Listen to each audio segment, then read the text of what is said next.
Hey, everybody, welcome to the Book Leads Impactful Books for Life and Leadership. I'm your series host and leadership performance coach, John Giramillo. This podcast series is about getting to the books that have impacted the lives of the people in my network. So these are great leads that I'll be interviewing on those books to get to the books that have impacted them the most, left an impression on them, influenced them the most. I want to know which books they are that have impacted those areas of their lives, whether it's their personal life, their work, their business. And then this series, I cover three categories of books. We can cover a book that I haven't read that they're sharing with me, my guest. A second category where we're both talking about the same book, or we're both covering a book that we both read, whether specifically for the series or in our past lives before the series. And the third category is when I get to talk to the author and or publisher of the book to see what that message is, what the tone is that they want to get out there to the masses. And my guest today is Jackson Calame. And Jackson teaches visionary entrepreneurs how to unlock sustainable revenue growth and expand their legacy by becoming a power brand in their market. 96% of businesses fail within the first 10 years. Jackson teaches businesses not only how to avoid failure, but how to win by becoming a true leader in their market. Having worked in, launched, and scaled several successful startups in the B2B industry and software as a service space, servicing thousands of small to medium-sized businesses, Jackson has seen firsthand that even the best operators struggle and often fail. The problem begins with poorly managed growth due to establishing a weak foundation, which inevitably leads to collapse. Jackson and his team provide business owners and executives to bridge their growth gaps.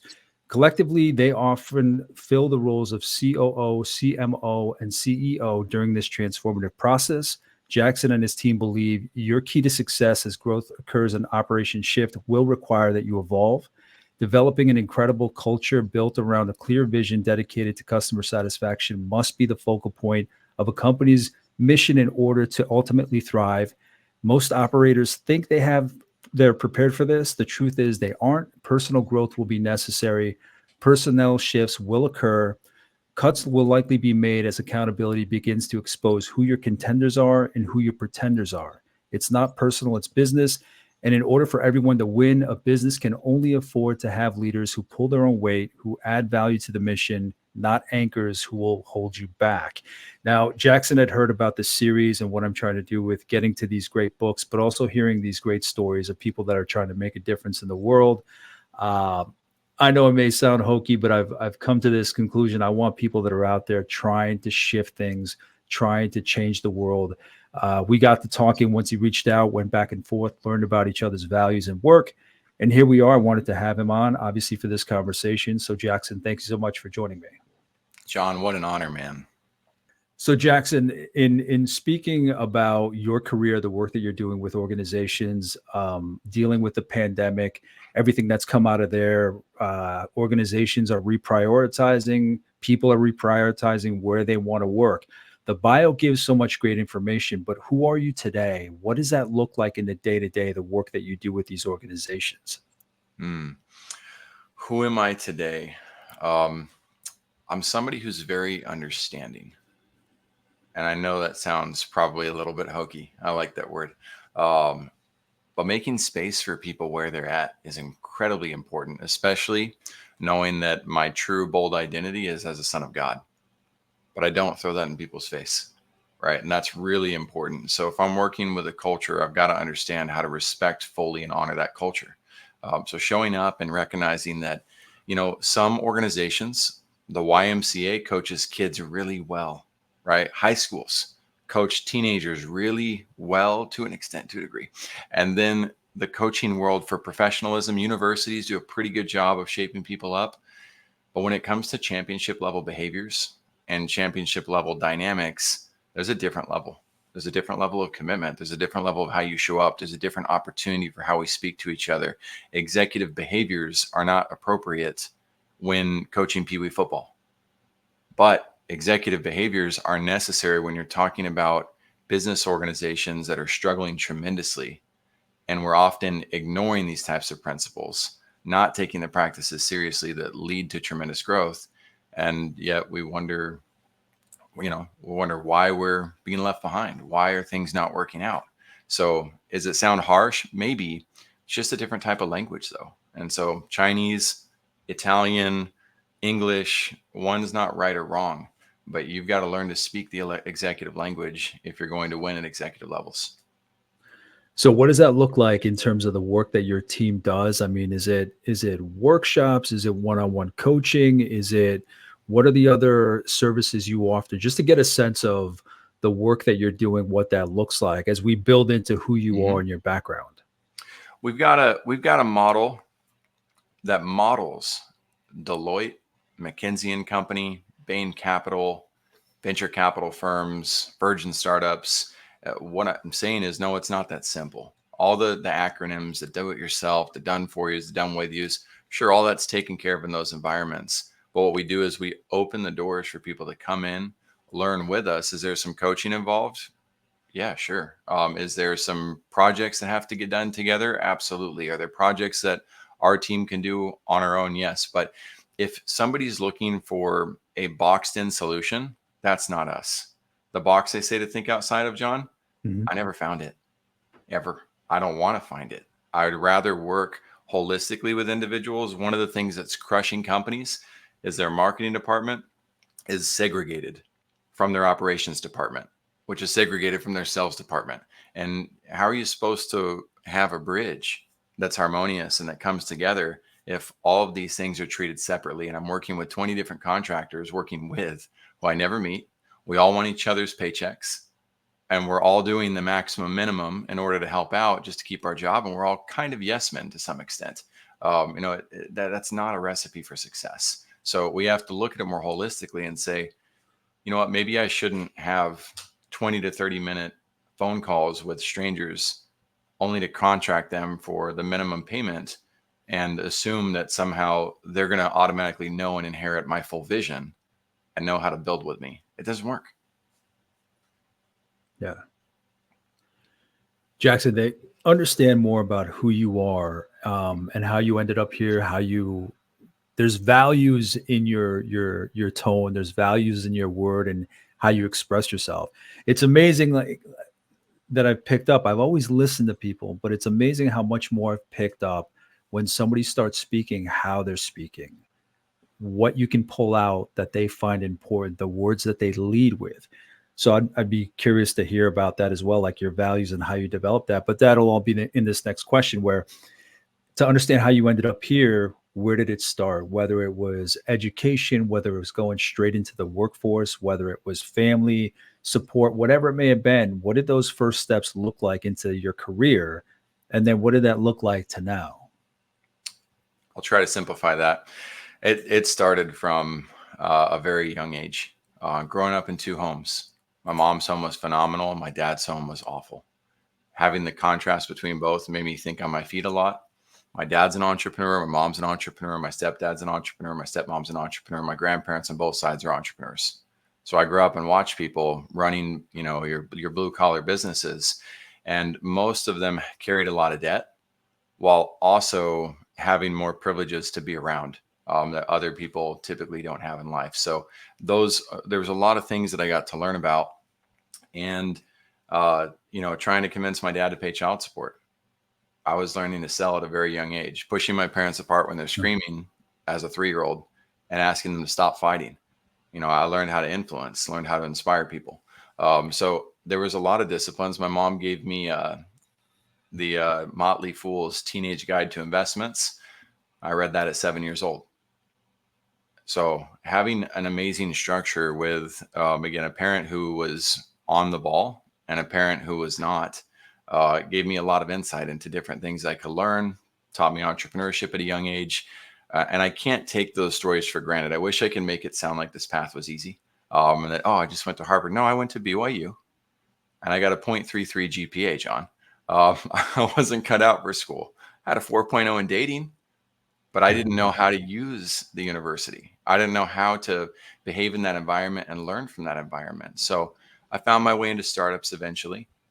It reminded me a lot of my experience on my mission in Uruguay. And what I loved about Uruguay and what I love about what I chose to do with my path is I decided that I would only ever represent solutions, products, services that I absolutely love. And that dedication led me to have an extreme passion for any venture that I came into. So from Y Combinator, and having a startup that was invested in by Paul Buchheit, the inventor of Gmail, and Matt Cutts, the search director of Google, and being involved in that, to being a junior co-founder of Restaurant Connect, working in the B2B space, but also in the hospitality industry with full service dining restaurants, and learning the extreme hospitality skills there, learning to become a face of a company, moving to video power marketing with Jake Larson, who's the YouTube ad expert of the world, as coined by Ryan Dice of digitalmarketer.com, and running some of the most viral video ad campaigns of all time. Each one of those experiences gave me new insights and new looks into different departments, different ways of doing things. And it was at Video Power where I had the opportunity to meet Dr. Eric Berg. If anybody looks him up, y'all know who he is. And Dr. Berg with 106,000 subscribers on his YouTube channel. And he's a doctor. I was like 26. I was terrified to tell him what I needed to tell him. I needed to tell him, your website's awful. And I thought I was going to lose my job. I thought he's going to be upset about that. And here comes this man taking notes, eating up everything that I gave him. And he took that information, said, Jackson, this is awesome. Thank you. I'll be back in 3 days. He made probably $20,000, $30,000 worth of updates in a matter of 3 to 4 days. If you look him up now, he's at over 12 million subscribers on YouTube. He's absolutely crushing it. He overhauled his brand. I didn't do it. He did it. But he had the heart and discipline to be a good enough leader to listen and understand and take the actions accordingly. He didn't get mad at me. He didn't say, oh, you're an awful person. How dare you? No, these are the colors that I need to have. No, that everybody does love my newsletter. I'm a doctor. What do you know? There's so many ways that we react as leaders rather than allowing our people to step up and guide us. So Jackson, what were the first couple steps then in terms of going into the technology arena? Like, what were those opportunities? What were those chances? What were those steps going into that area? So my first step was going and getting a job at Lifetime Fitness as a sales advisor, and having to go back several times to work my way in. I was the first person hired without a degree in the state of Texas for that position. Tenacity had a lot to do with it. 2, I then got fired by the CEO of Lifetime Fitness. I responded to an email about a campaign, and I said, I hope the company has the balls to reward this guy accordingly, and raise his pay. I didn't know hitting reply on that email would go company wide. I didn't know I had that power. So I ended up in a little bit of a nightmare mess with the company, and already had my 2 weeks in. So I learned a little bit about the challenges that can exist with technology. Then I end up going to Boone Chapman for a little bit. And it was an insurance company. And when they were hiring me to do Spanish and English surveys for insurance and people about their insurance policies. And in the interview, the lady says, can you help me with these PowerPoints? And I said, yeah, absolutely. I could tell it was the kicker to get the job too. And so I leave that interview with I said, can I take these pamphlets so I can study them? And she said, yeah, go ahead. And I went home to my wife. We were newlyweds. And I said, honey, what's PowerPoint and how do I use it? So I get in I kind of knew, but I spent my whole night learning how to do that. And later on, my brother-in-law said, Jackson, you should learn about marketing. And I said, I don't know. I didn't do well in school. I don't know how to do that. He said, just start looking up blogs and reading about marketing and, you'll figure it out. And so I found myself looking up digitalmarketer.com and Pat Flynn and Smart Passive Income. And I was just super hungry to figure it out and to make it happen, and got really into my first startup. And I'd interviewed at Google 5 times, but they told me no way. Like you gotta, they didn't say no way, but they said, we want you, but you don't have a degree. You don't have a track record in complex sales. And we can't take you from selling $60 gym memberships to selling $230,000 accounts. And I was terrified and almost peed my pants as I said, why not? I'm ready. Who's ready to sell $230,000 accounts? Come on. But he's like, that's why I like you. Come back in 6 months. I found myself on Craigslist, got a job for that startup. And as soon as I fell in love, as soon as I was there for a couple of weeks, I fell in love with the startup world and was like, this is where I want to be. I don't want to have a job. I want to learn how to contribute at a much higher level. So I know it's not like your PhD background clear as day step, but I think most people in the world have a story very similar to mine, just without the same accolades or acknowledgments. They weren't accolades for me, everybody. They were mishaps and steps of progression that I couldn't understand and I couldn't see how it all come together. But I took leaps of faith over and over and just made it happen. You can do it too. Jackson, so how, what I said before about how you come across in terms of when you start speaking, you can just tell about the values that you carry, what's important to you, how steadfast you are that, you know, you're only going to deal in an area or work in an area that you absolutely love. Where does that come from? Can you speak to that a little more? You spoke about your childhood, your Mhm. tenacity, the difference in the homes between your moms and your dads, the entrepreneurial spirit in your family across all the different entrepreneurs. But can you speak a little more to your values, where they came from, or where you really saw them? I guess where you really saw them come into play, because you know you can go into education, you can go into the workforce, and you're like, okay, I'm doing the thing, and then you get to a point where you're like, okay, now I'm bringing myself to this thing. You realize what you're all about, what you want. So then you turn that up and bring that to the work. And then it enhances from there, ripples out from there. Can you speak to those values and more or less when you hit your stride in your values in that steadfastness, if that's Yes, even a word? it Go is ahead. a word. Very good. Fast steading. So here I was, um, as a young kid, so my parents got divorced at 9. Sorry, when I was 4. And I became an uncle at 9. But in that experience of them getting divorced and me asking about it, when I asked my mom, like, for the 5th time, "Where's dad? And when's he coming back?" And she said, "Honey, sometimes parents go through something called a divorce." I had this out of body experience where I could see myself sitting on the bed with her, and I thought, I think I just learned something that people don't learn until they're much older. And this, like, I had this maturity switch. And then I became an uncle at 9, and I held the baby for like 2 seconds. I didn't want to drop him. I gave him back, it felt kind of awkward. And I turned around and I was like, I want to be a dad. What's a dad supposed to do? Mhm. And I started watching dads everywhere, and seeing people like in church. And one dad drags his son out, by his collar, and you can tell it's not going to go well. And I'm like, man, I don't want to be like that dad.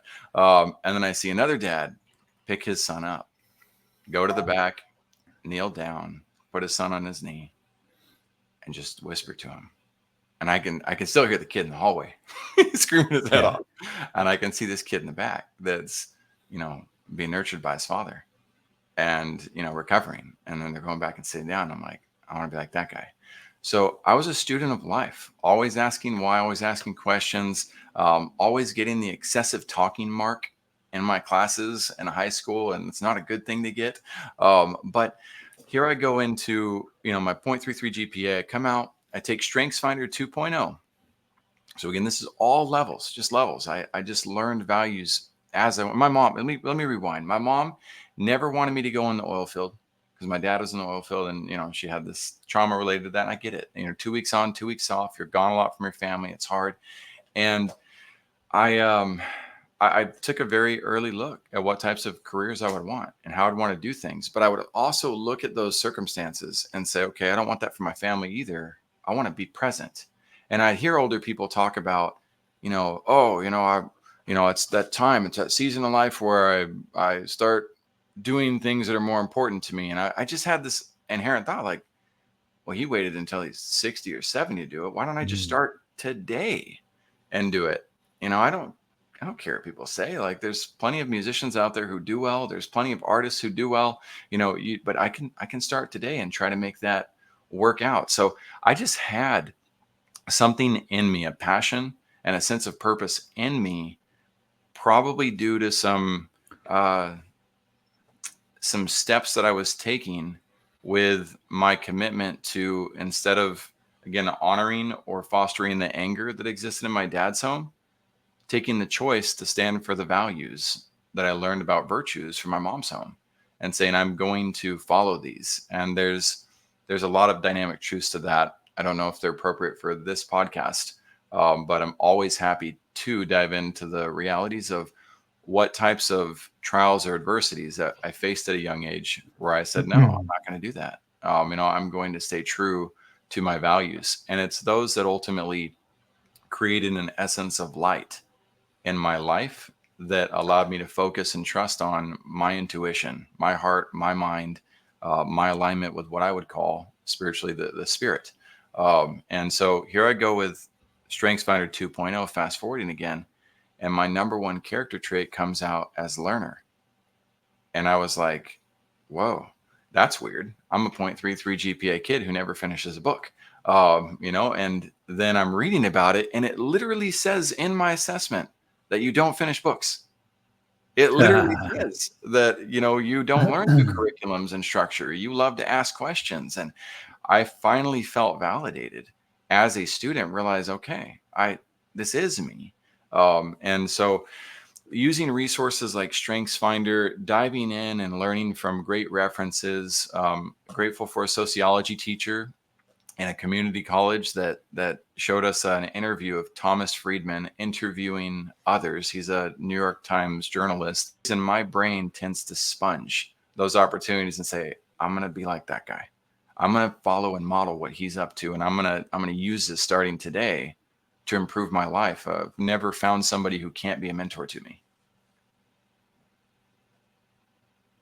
Yeah, it's incredible. When you speak about the virtues in your mom's side, Jackson, and you've spoken about faith, can you tell me a little bit about that? Yeah, of course. I appreciate you asking. It's a lot of people don't dive into these things, but I mean, it's what makes you up. I mean, obviously, I can tell just from listening to you that it seems like that's a major part of who you are and what you bring to your business and what drives you and a solid foundation. So it's major. if It's if you put huge. it out there, I mean, it's just a curiosity on my part. I love it. So my mom grew up in a very tough home and ended up hippie, doing drugs, like just not your Christian, or church going individual. And she ended up marrying a guy who was from the Church of Jesus Christ of Latter-day Saints, or Mormon. And he was inactive, wasn't going, but they over the years, missionaries ended up coming over to their house, and they challenged her they said, can we pray for you to quit smoking? And she scoffed and laughed and was like, yeah, whatever, go ahead. And the next day she got a pneumonia. And she quit smoking completely. She decided to, take that as a sign and go ahead and get baptized. Fast forward a little bit. She was 28 years old, and her husband was going to a NCAA championship basketball game with his best friend, and he had a private plane, and so unfortunately the plane crashed. So my mom was then a single mom of 5 little girls overnight. Her world was rocked. She had this Prince Charming, everything was good. They had a farm, they had a savings, everything was great. He was doing trainings with little guides like this one. I keep this on my desk, the little golden book. It's the Dale Carnegie's original lead magnet, right? Long before lead magnets existed. But anyway, so she ends up meeting my dad later. Well, my dad had been twice married, twice divorced, had 3 kids. He's charismatic as all get out, and he's an alcoholic, but that always comes later, right? So he grew up in a Catholic family, but he never really listened or cared about that. He's the black sheep of the family. And I love him to death, by the way. I'm not trying to hose my father. It's just, these are the realities. These are the chronological events. So he he ends up marrying my mom, and by the time I was 4, they ended up getting divorced. But he also converted and decided to get baptized on one of his best days. And he loved the missionaries, and they were his heroes. And so in his best moments, and he was always a great dad to me, he was just super awful to his stepchildren. And so I got my mom teaching me all the principles of the gospel of Jesus Christ, reading scriptures every day. We're doing family prayer. We've got family home evening on Monday nights. She's at every single one of my events somehow. She teaches me the piano. She's teaching me about these books. and she's providing for us, running her little store. And my dad on the other side is the epitome of what not to do. We're staying at different women's houses at night. I'm like 6 years old, meeting different women that he's going out with. But he loves the missionaries. He loves telling me how important the faith is. And he loves saying things like, look, son, I know I shouldn't be drinking. I know I shouldn't drink coffee, but, and I hope you stay true to what your principles are. You can see kind of what it's done to my life. I had two parents who at least cared enough to try to help me figure out where I needed to go. And then I had a series of cousins and friends constantly challenge my beliefs and said, you're such a city boy. You can't hack it with us out here in the fields, and you don't even cuss, and you don't drink and smoke. They were drinking and smoking when we were 6 years old.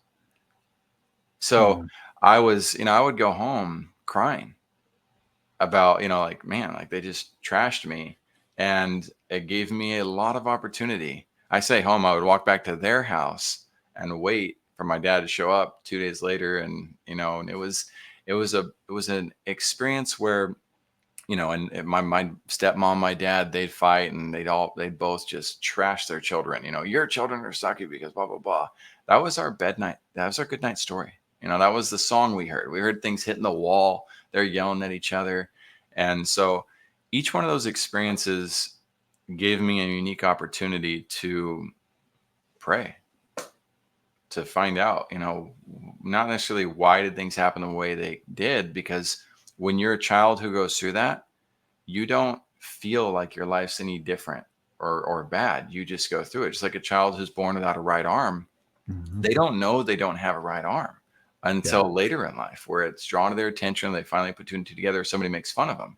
So I didn't know it was different. I just knew to pray and ask God for help on things and for guidance, and that they would calm down or whatever else. And I will share a very powerful event. I went to my friend's house, very innocent day. I went across the cul-de-sac, go over there, get in his porch, and it starts storming bad, and they're not home. And I would normally just run home in the rain. It was fun. But I had this very bad feeling like, don't do it. And so I'm sitting there scared, not knowing what to do. And I said a prayer. I asked God to stop the rain. And the rain stopped, like instantly. And I ran back home as fast as I could. I get on the porch and the rain starts again. And I look out and I'm like, did I really just stop the rain? No, and like, I just went on in my life.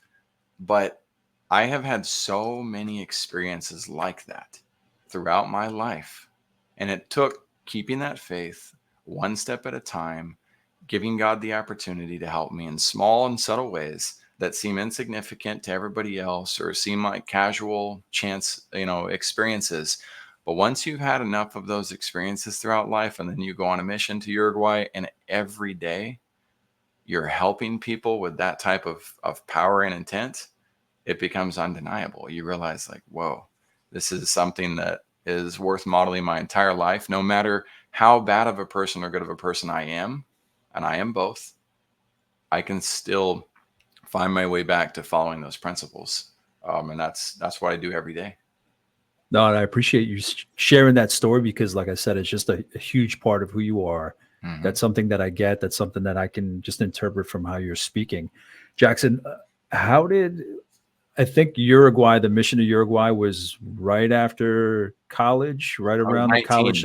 I went to a couple semesters, went on my mission, came back and tried again a little bit. How did you end up on that mission? What drew you to that? I mean, I know faith obviously runs in the family, but how did that come across? Dad wanted me to serve badly, right? So that was huge. And then I'm an uncle at 9, and I knew I wanted to be the best possible example for my nephew. Right. So that was huge, and that helped me. I was later in life, designated driver for my cousins. I was 6'2" at 14 years old, man. I look kind of like I look like now. So they were asking me to go into the store, buy them alcohol for the parties because they wouldn't card me. And, we would go and have our party, but I never drank. I never wanted to. I never smoked with it. I didn't do those things. And so those experiences still, what happens when you're around a bunch of drunk people is they all eventually get to their emotional side. And these people would come to me one at a time, like, they call me Bo. That was my nickname, Bo Jackson, right, growing up. So, Bo, like, man, I really don't want to be doing this. I wish I was more like you. How do you get close to God? And, and I really want to do that and get back on the path. And so I was having these counseling sessions with drunk people, every a couple weekends per month usually. And then I started to really talk to friends about important things in life too, and then talk to friends' parents, about important things in life. And all of that process just, I mean, I could feel the impact that I was making on people, whether it lasted for a moment, and they remember the next day or not, or whether they changed their life. I had the feeling, I knew that I had done something that mattered. And I really enjoyed the discovery process of these new realities, these new promptings. So all of those little circumstances, they just kind of like built up this desire. I always knew I wanted to go, and I knew I wanted to do that. The biggest key, though, was knowing that I would have a regret. Given the two families that I had a safe home with my mom. On my dad's side, it was awful, but I had an escape. My step siblings did not. They were stuck under the tyranny of my father every day of their life and never had an escape. And I think that's one of the greatest reasons that led them to deal with their problems with substance abuse and try to find external escapes from their reality. God works in super mysterious ways. So I knew that if I had been stuck in that home, I don't think it would have survived, John. I think I would have probably committed suicide. It was hard enough to go through that and just being there part time. And so I knew if I don't serve a mission and help families that are just like that family find what I have been blessed with and given, I will regret it for the rest of my life. And so I went and I gave my absolute all to that experience. And there's a big difference when you do something just to do it, or when you do something because you love doing it and you know that it's what you're meant to do. The outcome is very different. That outcome of that experience, I'll always be grateful that I got to go on that mission. Oh, It thank was you for hard, dude. sharing that. It was hard. Jackson, does it make sense from your childhood that this is where you are now? I mean, you've spoken so much about your childhood. I think I can draw lines and parallels. Yeah. But how do you reconcile in your own words, not specifically, not that you knew you were going to be doing this job with these companies and No. whatnot, but generally, based on who you were as a kid, that this is the type of work that you'd be doing? No way, dude. Not a chance. I couldn't have seen that. Oh, wrong hand. LeBron James up here. That was supposed to be me. Yeah. Who says that? But no, that was my goal. I wanted to be a basketball player. I wanted to be a football player too. I wanted to be like Bo Jackson. I wanted to be able to do it all. Anything with the ball. Let me do that. That was my pride and joy and focus. And then, music entered my life as well. And I ended up leading our band to second in state. Playing the trumpet. I had a lot of desires around arts or crafts, if you will, music or sports, but primarily sports. Music was my mom's idea. And so, no, I had a hard time um, falling in love with the desk job life. And so I'll give you a good example of that. So here I am back for my mission, pretty diligent. I've learned how to work hard and I've learned how to put my skills to good use. But I go to that, I get that job. I get my first startup job, and we're selling websites. And we're supposed to be selling the website platform, the newspapers eventually. And I'm trying to get on that team so I can work at Google. Right, that's all I wanted to do. But this startup had this guy named Lloyd who ran it. Alex Hermosi wrote about him in a $100 million offer, by the way. And his passion for the newspaper industry and freedom of the press just made a lot of sense to me. I was like, man, this is cool. So I literally go across the street after the interview, sell a website to Brent's Tree Services, and come back. And I'm like, hey, I sold a website. And they're like, you did what? We had 18 people there. Nobody sold a website. I went and sold that. Then they'd send me to Roseville. I sell 6 websites in Roseville. The founder sells 1 with one other person. And then we come back from that, and I come home and I turn on the PlayStation. I'm getting ready to play Call of Duty.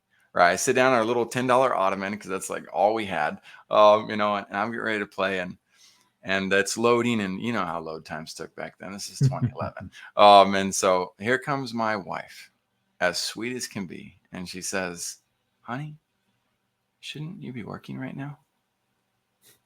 And I go, "No, like I sold 6 websites. We're good for the month." Like, I want to play games. And she goes, okay, sounds good. And she goes, does whatever she's doing. And I'm sitting there waiting for this darn game to load. And I start thinking, and I'm like, my wife's pregnant and we don't have insurance. And, maybe I should be working. No, I don't want to go work. And I'm fighting with myself, and it's still loading, darn it. And I'm like, and I get this thought: what would Lloyd think of me? I was an independent contractor. I had the right to not be there, but what would Lloyd think about me if he knew that I spent my day-to-day playing Call of Duty instead of working for his company? And I realized he wouldn't think about me. And I was like, oh, I didn't want that. I got up, I turned the PlayStation off. I never turned it on again. I went back to work, got involved with the company, realized if I'm going to grow into a junior founder here, if I'm going to grow into a VP of whatever, if I'm going to get this done, I need to show up with the right mindset. Even though I don't have a boss, I need to learn to be my own manager, and I need to learn to, do a better job. I still didn't figure out how to do my best. That came almost 10 years later, where I finally realized and so back to your original question of the processes, I wish somebody had helped me see at a young age, Jackson, you don't have to be better than everybody else, which is what I thought I had to do to have value. I wish they had said, Jackson, if you are your best self, that is exactly what God wants, and he is happy with that, and you should be happy with that. Just do your best, and the best outcome will come. If somebody had helped me see that earlier in life, it would have saved me a lot of heartache. It would have helped me with a lot of relationships, and it would have helped me to develop to become what I needed to become sooner than later. I don't regret where I learned it, but I hope younger people hear that and write that down and say, I'm going to start being my best no matter what today, and it will bless your life. Yeah. Yeah. I mean, you, me, everybody else, whoever is in their career, in their business, successful, wherever they may be on that path, it's like, it's our path that got us here, that individual sequence, that unique sequence of events that led us here. And this always comes up. Well, every once in a while it comes up, would we have changed certain traumas, disruptions in our youth to end up somewhere else? Meanwhile, where we are, we're doing good, we're happy, we're fulfilled. And that these negative events serve a purpose. You've said so yourself a couple minutes ago. But it is powerful. I mean, and we were talking about our kids before we hit record, and it's incredible. I think, I told you my parents are from Colombia, blue collar workers. My dad worked multiple jobs. So my parents were trying to survive, working paycheck to paycheck. Me, I live in luxury compared to what they had. So there weren't many conversations with my dad because he was always working or he was always stressed out. They provided as much love as possible. But the culture was different. I didn't do like little league or anything like that. It was just such a different world. They had different needs. Correct. But because of that experience, I'm assuming you probably think the same way. It's amazing what we can do for our kids, where we can break those generational traumas free, easily, just knowing, okay, if somebody had just said certain things to me at this age, it's not to say that any piece of advice would have solved my problems from then on, but it would have prepared me a little more. It would have made me a little more confident. It would have let me know that somebody did have my back. I mean, I knew my parents were there completely, but there's something about your parents loving you completely and having to go off and work and be busy. And your parent now being a parent being stable, not having to worry about living paycheck to paycheck, being able to invest for my retirement, that kind of thing, not having that stress, being able to relax and like look at our kids and talk to them and give them these little lessons. Like, and again, they're free, but it's because we remember what it would have done for us if somebody had just said certain things, certain words to us. And I love having those conversations with my kids, as young as they are, 8 and 5. The 2-year-old, she's still doing whatever she wants to do. But it's amazing to plant those little seeds of, buddy, you're not going to be as good as that kid over there on the first day of playing soccer. That's somebody, he's a little older. He's been playing for a couple Yeah, years. it's How huge. bad do you want it? However bad you want it, we'll do it. We'll work at it. But keep in mind, like, you can just do whatever makes you happy, whatever you want to practice at. What do you want to try? What are the different things that you want to try? Let's try different things. I mean, I got instruments all in Love my it. room. I'm like, pick one, like do something. What do you want to do? Like, what do you so it's amazing, just those little seeds Love that that. we can plant and just change things generationally in just, 1 degree of separation just based on what we needed when we were kids.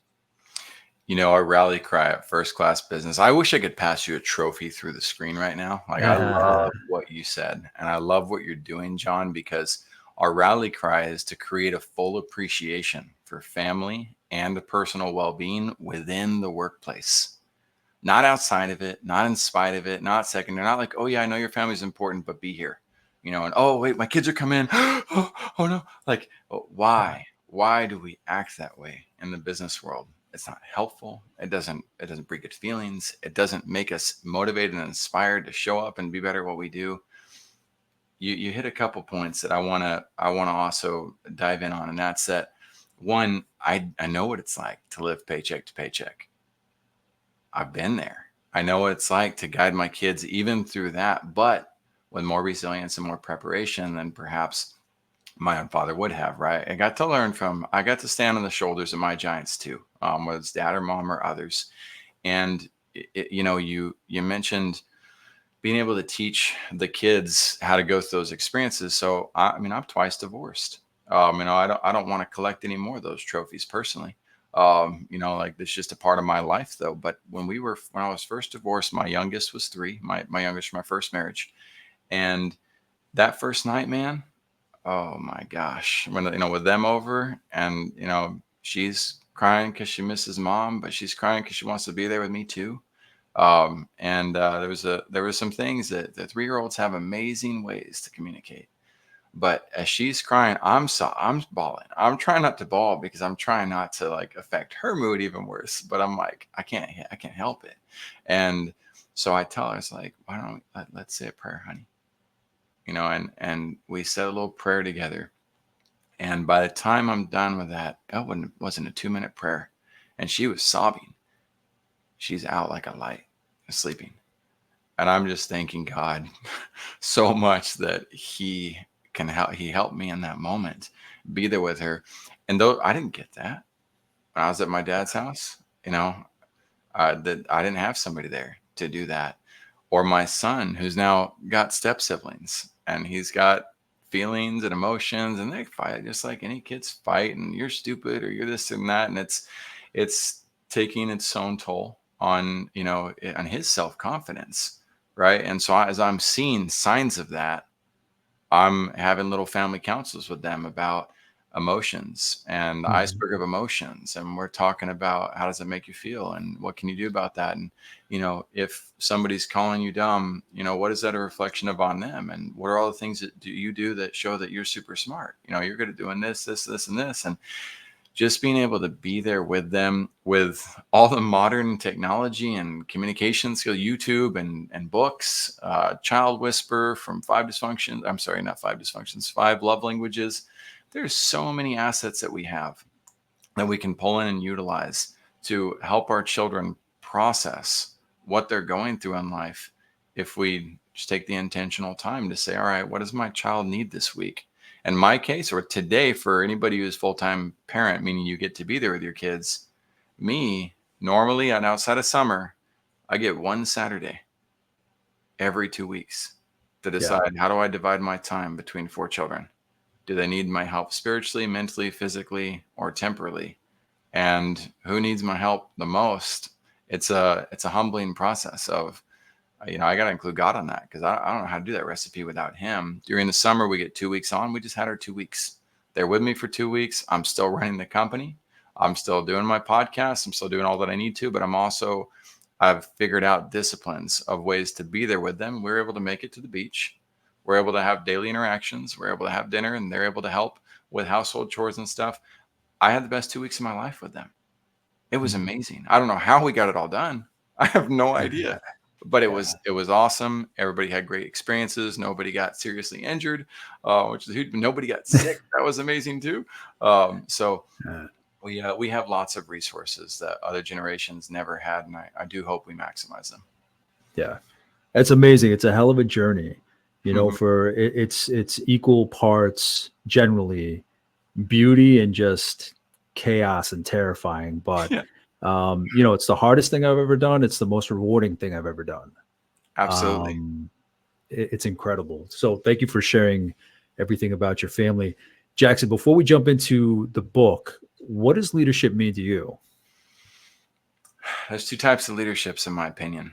Um, One of them is leadership based on love. That's the only leadership that matters to me. Is if what I'm doing contributes towards love and towards maximizing the power of love, we can do amazing things. I think Martin Luther King's probably a great example of that.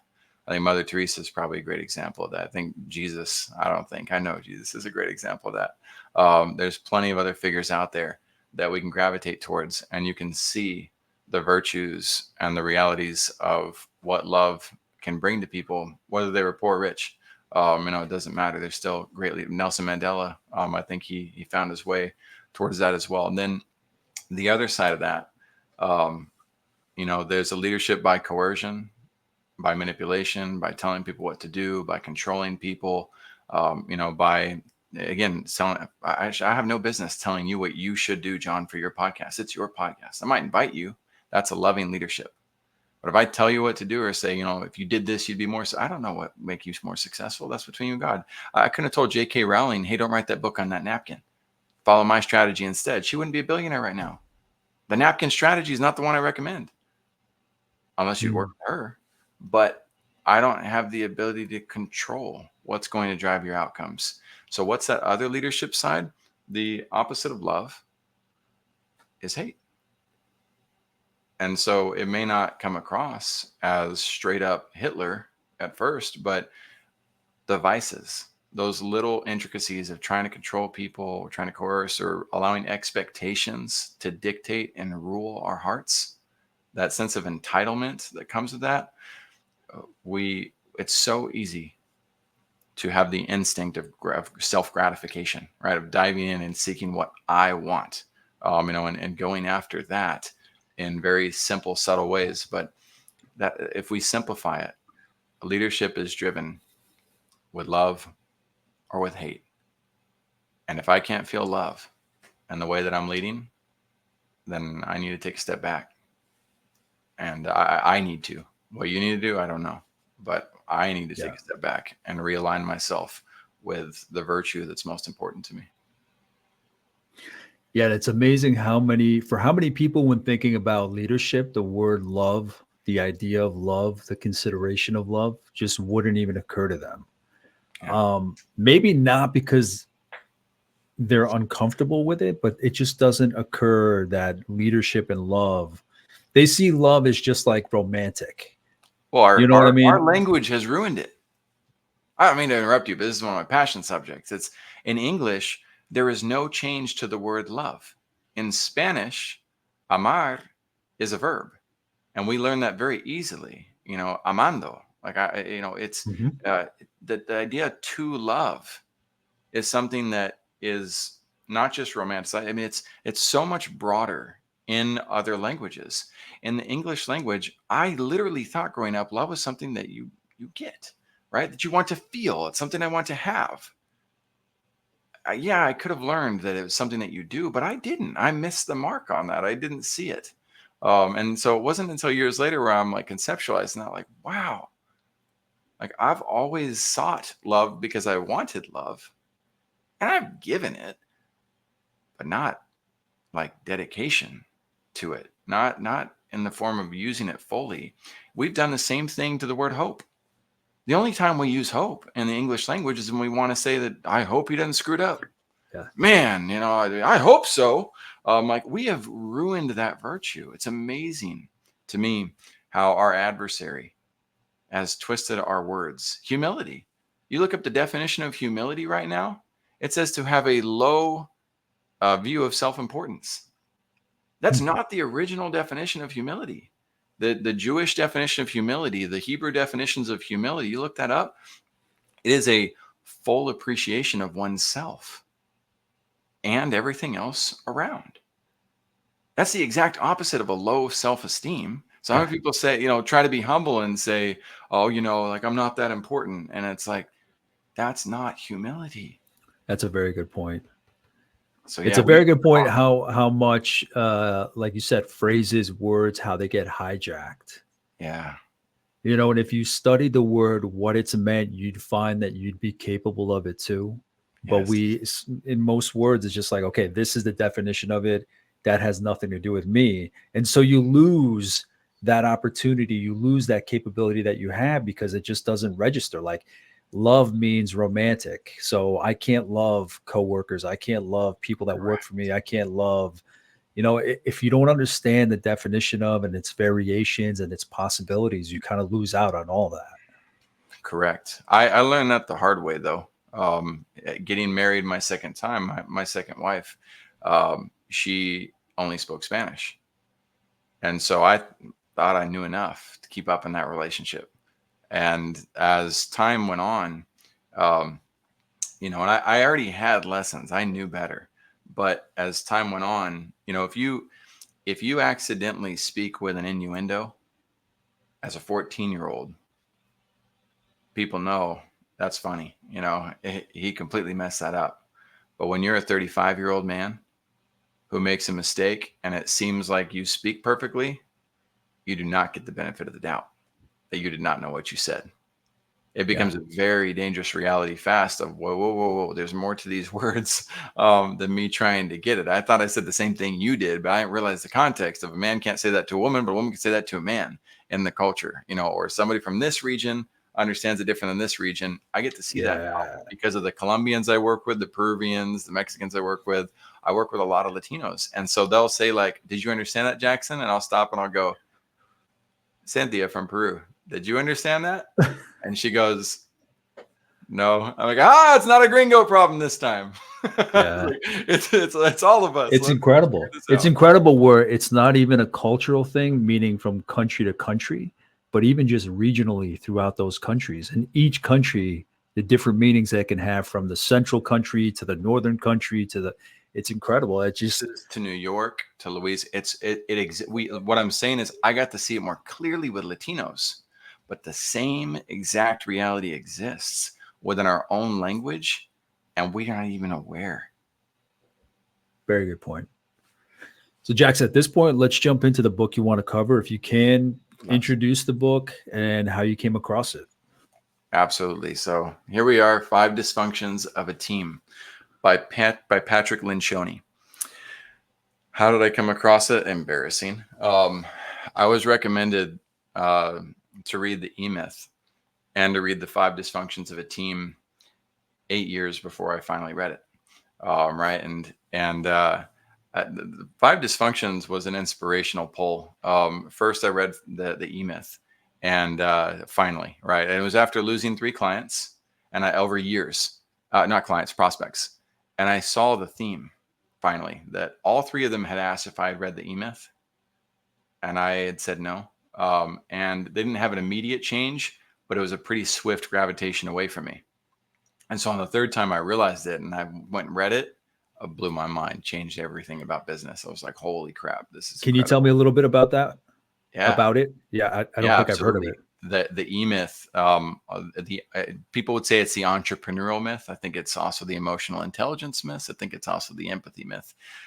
Michael Gerber wrote this book that is an absolute masterpiece. And I highly recommend the Audible. He does it himself too. He sounds like Michael Douglas, so it's quite entertaining. I survived the first chapter.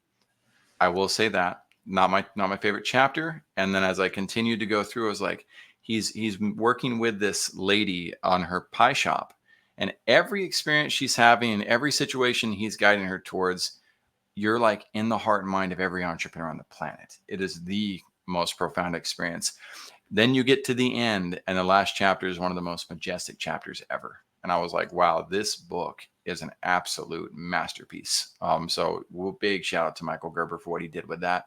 And it became clear. I was like, oh, now I know why I don't ever want to work with an entrepreneur that's never read it either. This is really, really valuable stuff.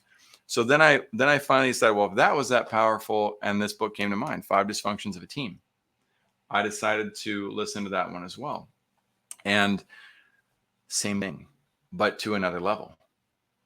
And I've read a lot of business books, so I got lucky back to back, but it wasn't like, oh, I do this for every book. No, these books are different. 5 Dysfunctions of a Team is now required reading for every single team member who comes into our culture. For any entrepreneur that wants to work with us and their team members, it is imperative to read this book if you want to have a high performance culture. You will likely never achieve it without this book at scale.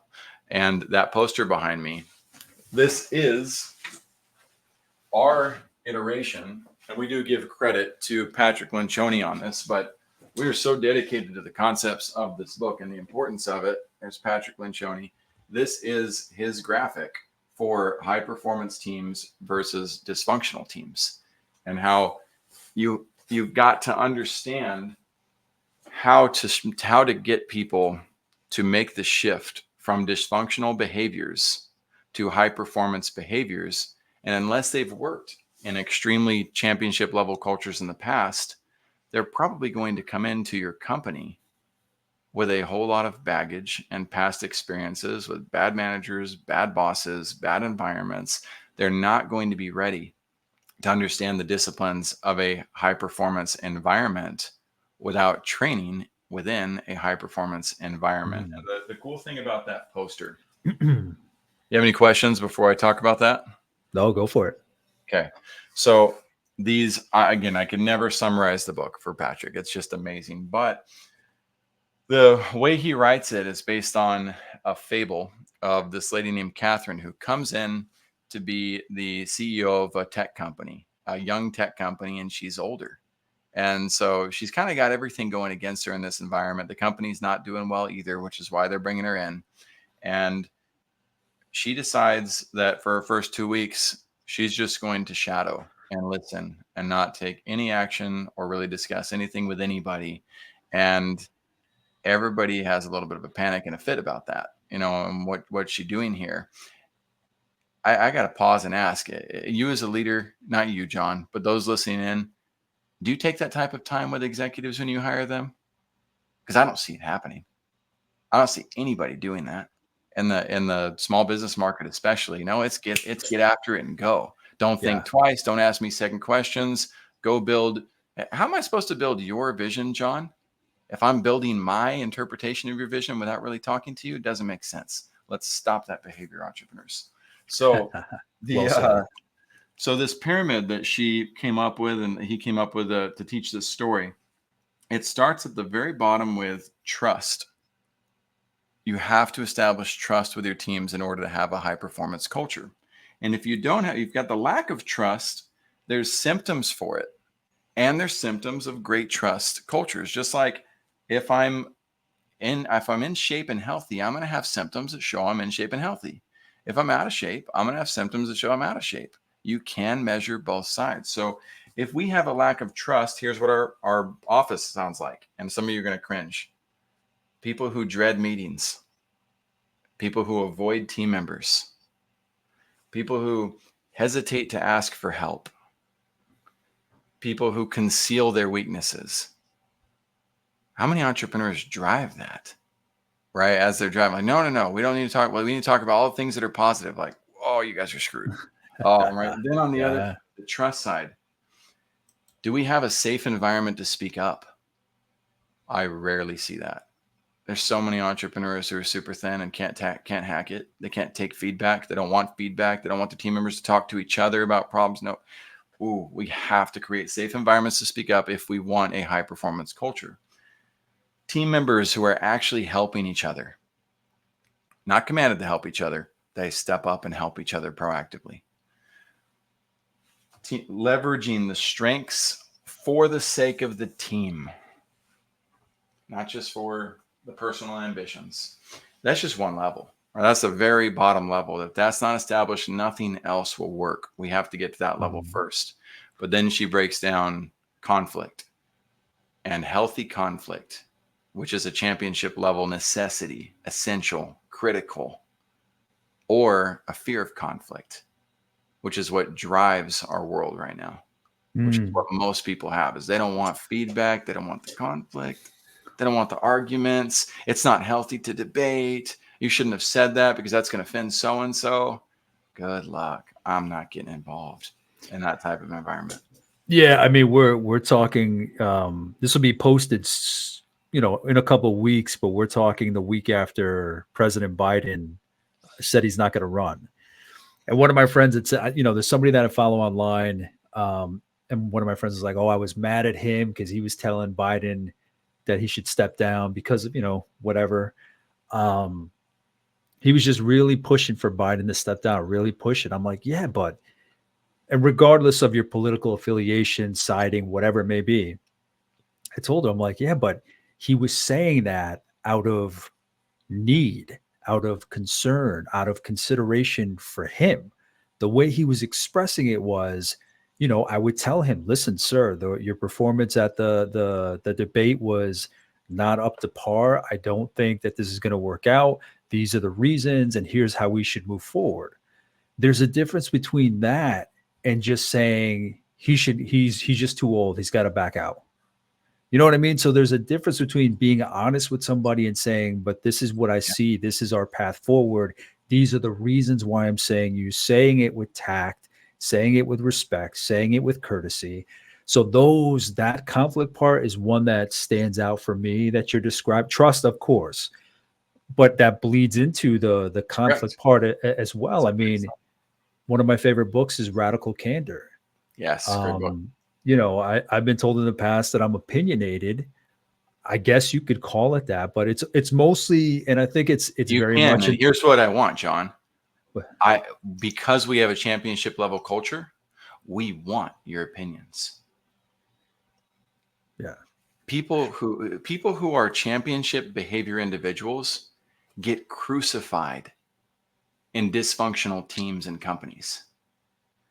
If you are stuck in an environment where you want to be a championship level participant and your team is not able to make the adjustments or does not want to make the adjustments, which is usually a hidden reality driven through ruinous empathy.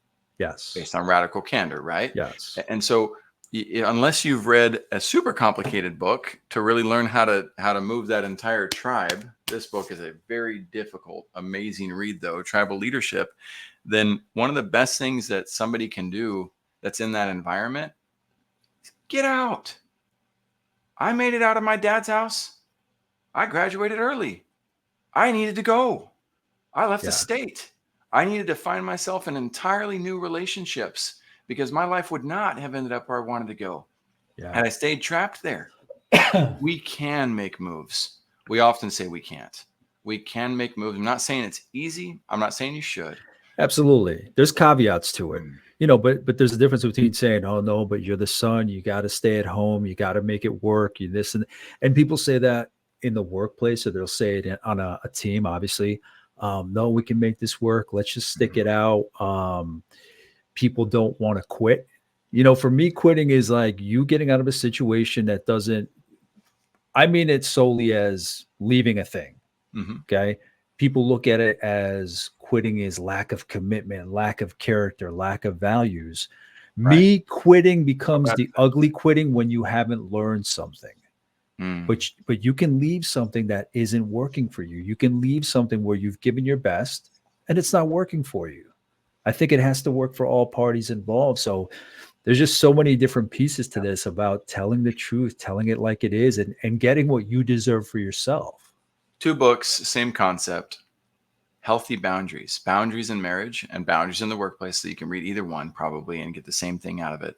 Setting boundaries is critical. Same exact book and concept, but more masculine. Never Split the Difference with Chris Voss, right? Both of those drive us towards knowing how to set the parameters for what we want and being able to negotiate and have the resolve to not sacrifice what's most important to us when we're deciding to do something. No, you're not quitting by saying that you're leveling up and they're choosing not to. Then I'm not going to wait. Yeah. I need to keep going. I'm not going to let them hold me back from being my best self. It's not happening. And then you end up with people surrounding you. People will gravitate towards that. You'll find the new relationships if necessary. They can come back at any time, but I will not go back to a dysfunctional environment. Yeah. I deserve better than that. I am going to drive better than that for my life and for those that I love. Yeah. And the thing is, the effects of that environment go beyond that environment. If you stay in a shitty job and you're suffering, it's not just you. It's not just you in that environment. It's not just an environment, the goal, the mission, whatever that suffers. That's going to leak into every other ecosystem that you care about, your family, your friends, your personal connections. All of that saps energy that you could be using in a better fashion. Absolutely. It's super toxic. It's like tar. You can't get it off. Yeah. Jackson, so what are the other areas of the pyramid? Just so we can run down kind of how she... Absolutely. And she started, and again, you got to read this book. So amazing. But, she talks about results, right? That's what everybody wants at the top. They want the results, and she talks about how we need to define a company result and stop looking for individual accolades, right? We need a primary objective as the company, so everybody's working towards the same thing if you want a high performance culture. But in order to be able to do that, you got to establish trust, which is measured and the required to create healthy conflict where people know they're safe to talk. And so that conflict, if you have a company where people are going around the problems, right? People, they do not confront tough issues or behaviors, and there's a lack of transparency that drives confusion, you got a dysfunctional company. If you're getting input from team members with minimal politics, and we're confronting problems and issues quickly, and we develop practical solutions, then healthy conflict is being practiced. Next level then is commitment. We need to have and high performance companies always have a commitment. What does that look like? You got team members who are bought in and aligned on common objectives, not just their personal agendas. You got clear direction and priorities. I don't know very many companies that have clear direction. If you look into and ask, like, tell me more about that, they change the subject. Right? Highly engaged team members. Right? It's super easy to dive into our Slack and see all of our team members coming in, just super excited for the workday. They're clocking in early. They're leaving late, but not leaving late to a toxic point because I'm calling them and saying, what are you doing? Go home. Like we have to care about our people. So the lack of commitment side. If our ambiguous direction and priorities, revisiting discussions again and again. Absenteeism. People who are showing up late intentionally, right? Or disengaged or finding reasons to cancel. The next level is accountability. It goes hand in hand with healthy conflict, but accountability and avoidance of accountability is a dysfunctional team. People who are miss deadlines and key deliverables, poor performance is tolerated and creates an environment of resentment. I love the way they talk about that and teach that in there. You cannot tolerate poor performance. Yeah. Can't be done. Otherwise, it creates an environment of resentment between the people who are actually working and the people who are not. And the accountability side, poor performers are managed and held accountable. 1 Minute Manager is a great resource to do that. We have a poster for that too. And the same standards apply to everyone. Not everyone except the owner. We put our hats on as jobs too. I have to be accountable as my job as an interim CEO for our company, as my job as our co-COO, one in Spanish, one in English, right? I have to be accountable for showing up and starting the Zoom meeting for our team and being there present for that. And people have to be willing to call me out when I'm not. And I've got to be able to establish enough trust with them so that they will. Yeah.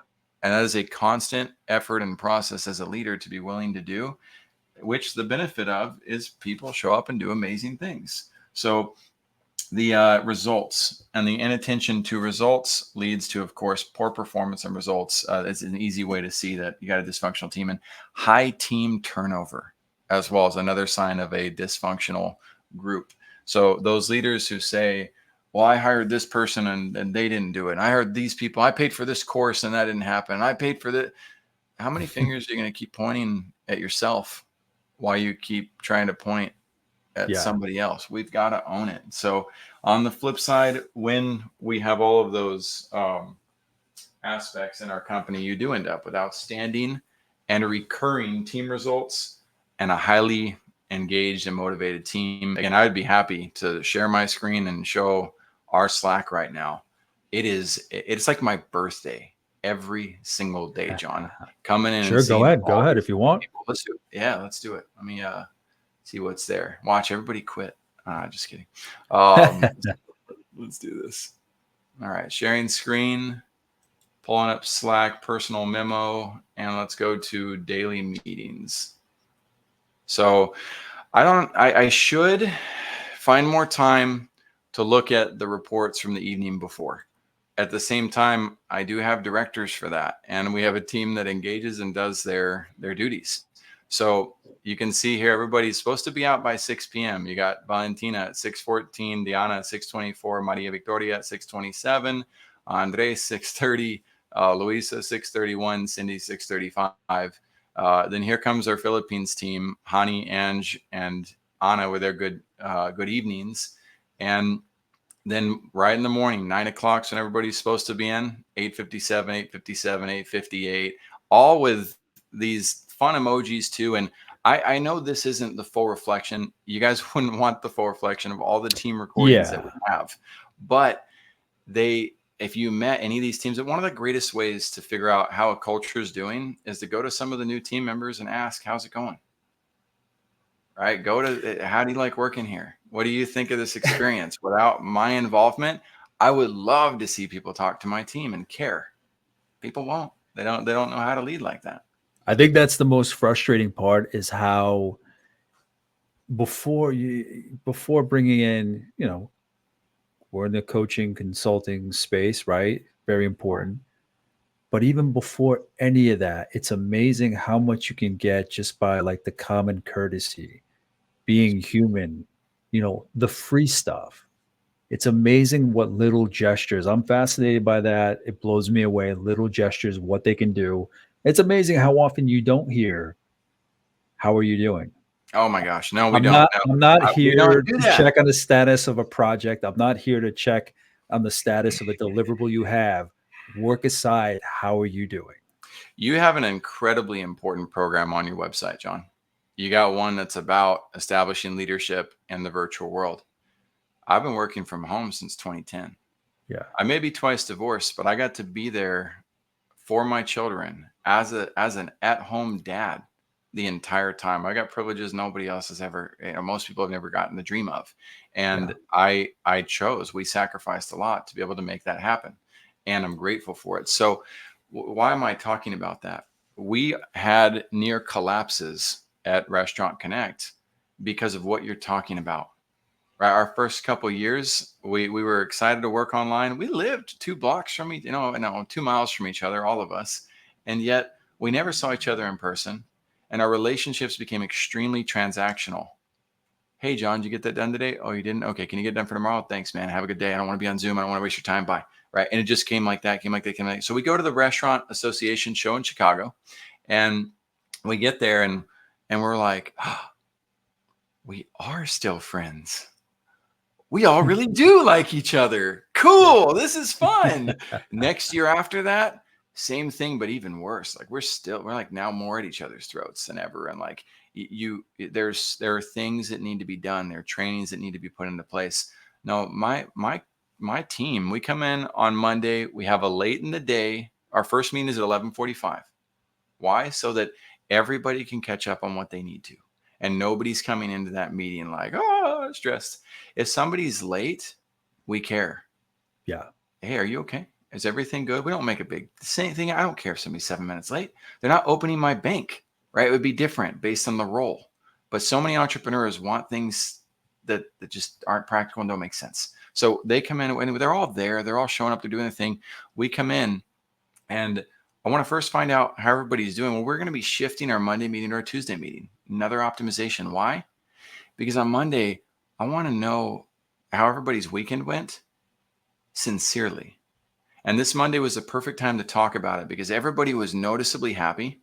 And even though I had the best 2 weeks of my life, usually when my kids go home, my exchange with my exes is not the best, fairest, most fun thing to go through.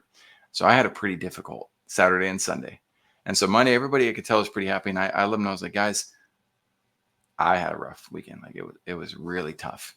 And we talked about that. And what that does is it leads everybody in the company to want to show up to help Jackson, to want to show up to be there for me because they know I do the same thing for them when they have it. But it also made me realize I don't want to put my team in a position where everybody has to say, oh, the weekend was great. If it wasn't, I want to reserve that primary objective meeting for Tuesday so that I have time to get through all the Monday activities and all the things, and we can still do team meetings, but I need to make it a priority to be there for my people first. And we do that on Fridays super, super well with a meeting called Level Up, Calm Down. It's at 12:45. No, I'm sorry. That means that, yeah, it's at 12:45 instead of 11:45. And what it is during Friday morning, everybody's hustling to get things done because they want to be ready for their weekend, and I don't want to interrupt that. So let everybody work, and get everything done. 12:45, it's our break room time, right? You don't get that on Zoom. We come in, level up means we're still going to do something productive. Calm down means nothing urgent, no fires, nothing stressful, nothing anxiety driven. None of that's allowed in this meeting. John, sometimes we karaoke. You got me then. Sometimes we watch YouTube videos together.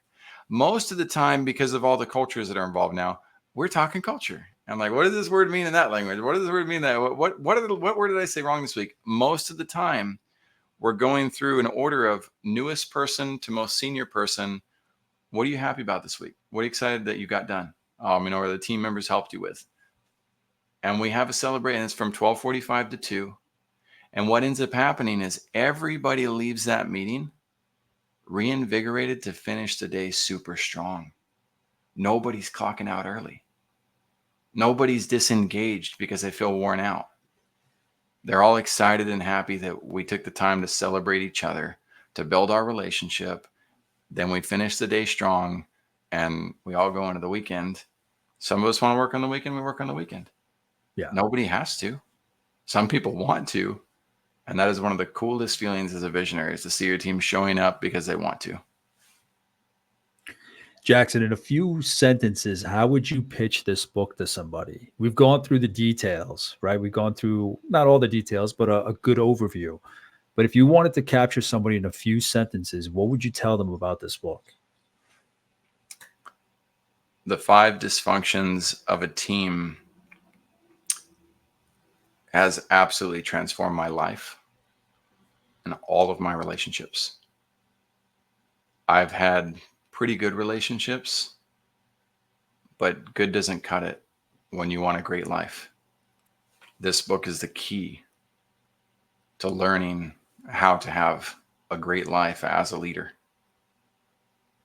It's not one you want to pass up. I wish I'd read it 8 years sooner. Now, what about for your writing? My writing? Books in the So- future, anything? What do you got going on for that? Absolutely. Books are a wonderful resource. And the marketing funnel is wrong. I will launch when we have the budget and the campaign well established to hit the New York Times bestsellers. I will not disrespect my legacy by publishing a book that only gets 5 reviews. I am so bummed for all of the podcast guests that come on and pitch their legacy book.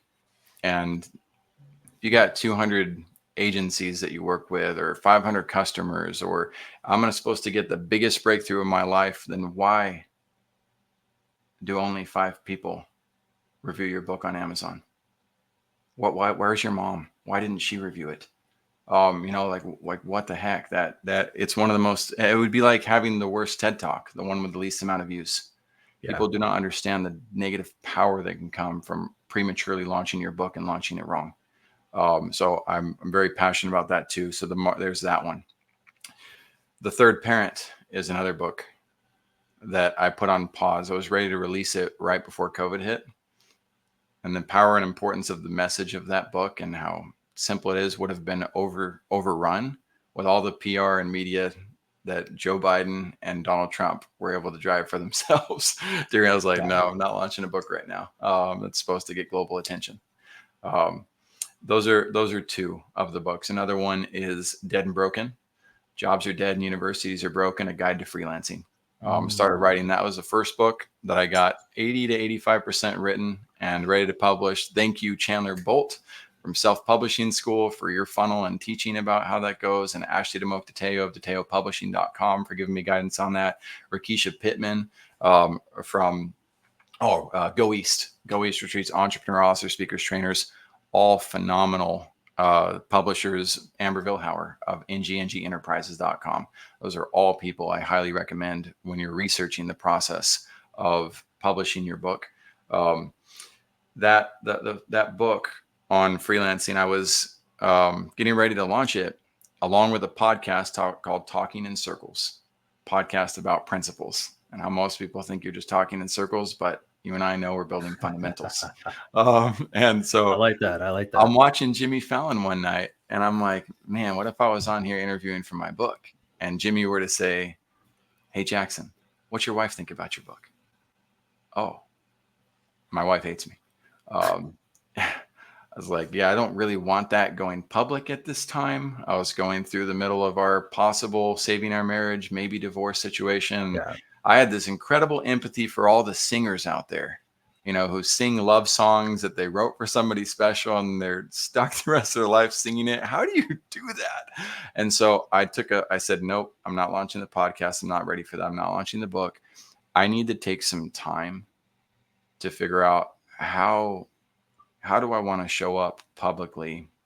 I watch The Rock. I love The Rock, by the way. He's one of my absolute favorite human beings on the planet. I think he's a great leader. But I watched him on a show talking about Baywatch, and he was there with his daughter, and the movie had just come out, and I'm kind of studying the theory and strategies of these shows, right? And his daughter and the lady goes, whoever's interviewing him goes, and what's your favorite movie of your dad's? And I'm like, she better not say Baywatch. There's no freaking way. And sure enough, his daughter goes, oh, it's got to be Baywatch. And I'm like, no way. Like, what? Like, this is all propaganda to drive this movie forward. And I was like, oh no, I don't like this. So I've taken some years to figure out, how do I share my stories and share the realities in a way that honors my children, that honors the mothers of my children as best as possible with the difficult realities that we may have faced. I want them to be happy. I want them to be centered for my children. So do I have some books, and are we getting ready to gear up and launch them? Yes. But the best program I have, and I think it will be the best program I ever build, is the Power Launch. And the Power Launch is available on firstclassbusiness.io. It's a 2-hour webinar, which also means it's faster to read or listen to than any of these books.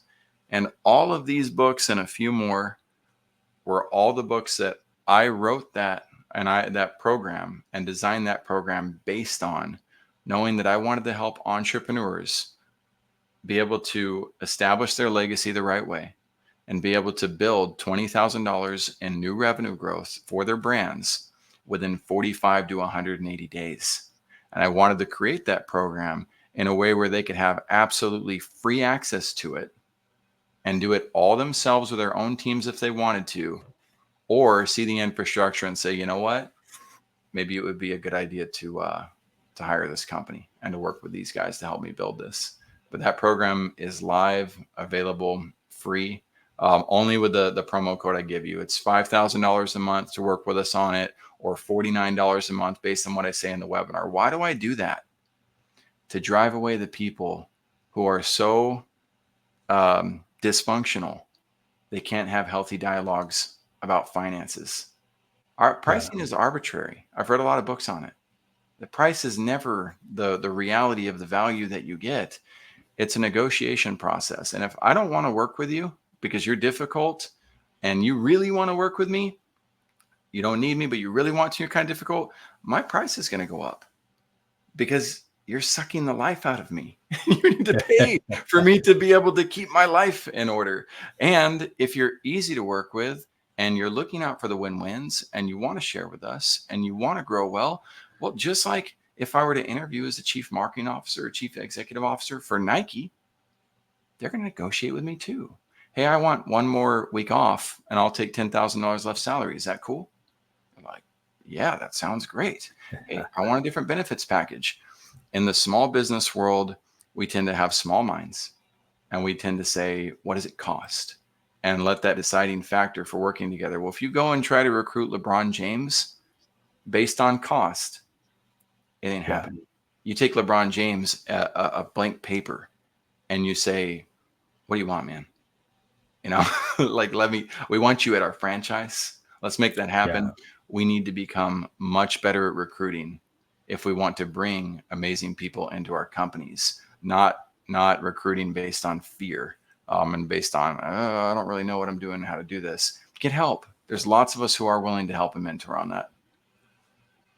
Absolutely. And I mean, that plays into the next question I was going to ask. What are you up to these days? If there was anything else that you wanted to share, you shared about the power launch. Is there anything that I might have missed that I should have asked that you want to share here? Jackson, the floor is yours. You've done phenomenal. First off, this was awesome. I was Appreciate not that. anticipating this to be as open-ended and all-encompassing as it is, and I love that. You know, if you're an entrepreneur who's tired of those quick 20-minute calls to try to determine what's supposed to happen, if you want a healthy relationship, right, based on healthy dialogue, that's what we're looking for. And the best way to help us realize that and see that you participate that is to be our guest on Vision Pros Live. We didn't design that system as a funnel to Miyagi people into working with us. We designed that as a system to be able to evaluate people's visions and see who's showing up as a great leader. And if we can find the 2% of companies and leaders that actually practice life as abundant, then go figure, we want to help you build your vision.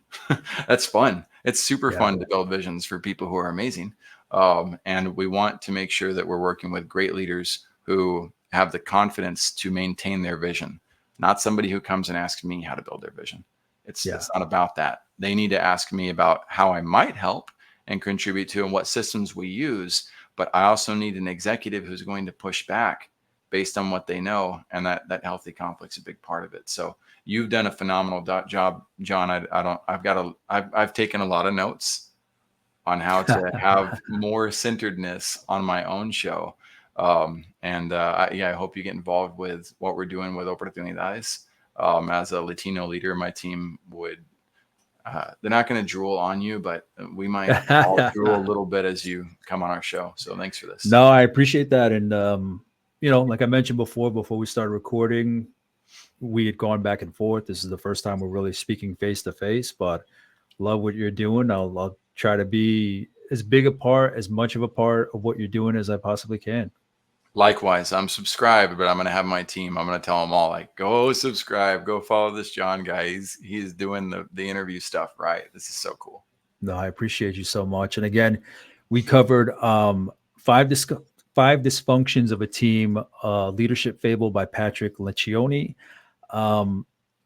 And Jackson, just the poster that you provided, I mean, that just shows your dedication to this book, your reverence for this book. The messages were on point. The examples you gave were on point. Like I said, there's like little tiny things people can do, even without big budgets for consulting and coaching and anything like that. I think it comes down to just what's been a common theme throughout this series is just being human with each other. And yeah, it's like the soft stuff, it's the squishy stuff, but it's the real stuff. So I appreciate all the examples you've given, the background you provided on yourself, your story, everything you shared. Thank you so much for taking the time. I loved it. I'll see you soon, hopefully. Absolutely. And if there's anything that I might have missed, having spent so much time with Jackson, there's always time to ask more and go down more rabbit holes. You know how I am. let me know and I'll reach out to him, see what kind of insights, knowledge, any kind of information I can get back from him. In the meantime, thank you for watching. Thank you for listening, and I'll talk to you soon. Take care. Bye.